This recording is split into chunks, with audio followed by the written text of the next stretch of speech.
12 تا چیز هست که در قرآن عظیم شمرده شده. یکی مثلا رب العرش العظیم، یکی ان زلزلة الساعة شیء عظیم، روز قیامت خیلی عظیمه. چی عظیمه؟ یکی هم کید و مکر زنان عظیمه. بعضی میگن خب این به ما چرا خداوند بی‌لطفی کرده؟ این بی‌لطفی نیست. کید به معنی چاره اندیشیه، مکر هم به معنی چاره اندیشیه و خداوند خودش اولین کسی است که گفت یکیدون کیدا و اکیدو کیدا، اونا کید میکنن من کید میکنم.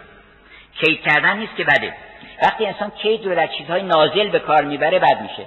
خانم ها این قدرت درشون هست که میتونن چاره اندیشی بکنن و همینجوری خلاقیت درشون بالاست و این توانایی رو وقتی در جای بهتر به کار، این یه قدرته در حد ذات. خیلی هم خوبه که آدم داشته باشه که وقتی با این مشکلی روبرو میشه چاره اندیشی میکنه و فکر میکنه و یه راه حل پیدا میکنه.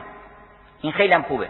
منتها وقتی که در مراتب نازله اینو به کار میبرن برای چیزهای مادون، اون وقت میگن این کار خوبی نیست. وگرنه کید خیلی هم خوبه. اصلا در زبان انگلیسی هم دیوایس که معنی کیده، ضمن یه وسایل الکتریکی هم میگن الکتریک دیوایس، یعنی وسیله است. کید علم الحیل میگفتن قدیم، حیله بد نیست که.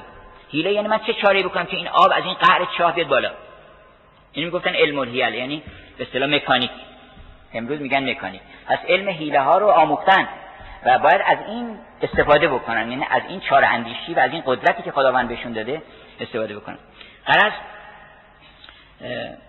دفعه بعد یک کید اندیشی حضرت یوسف و یک چیزی رو گذاشتن تو بارای بنیامین، بعداً هم سر صدا رو انداختن که بگردین. اینا رو گشتن و گفتن چیز جام زرین ملک گم شده و گشتن تو بارای ایشون پیدا کردن.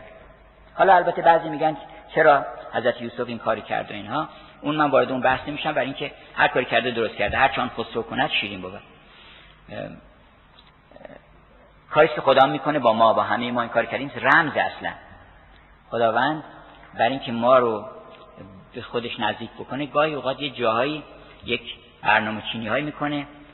مکر خداونده و خدعه ها و مکر خداوند خیلی هم شیرینه.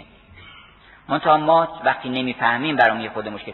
یه کسی رو میخواد مثلا ببره به یه مقامی برسونه، از یه راه کجکی میبره که فکر میکنه مثلا میخوام بدرش در بیارم، بعد میبرتش. یوسف رو از ته چاه برمی‌داره میبره.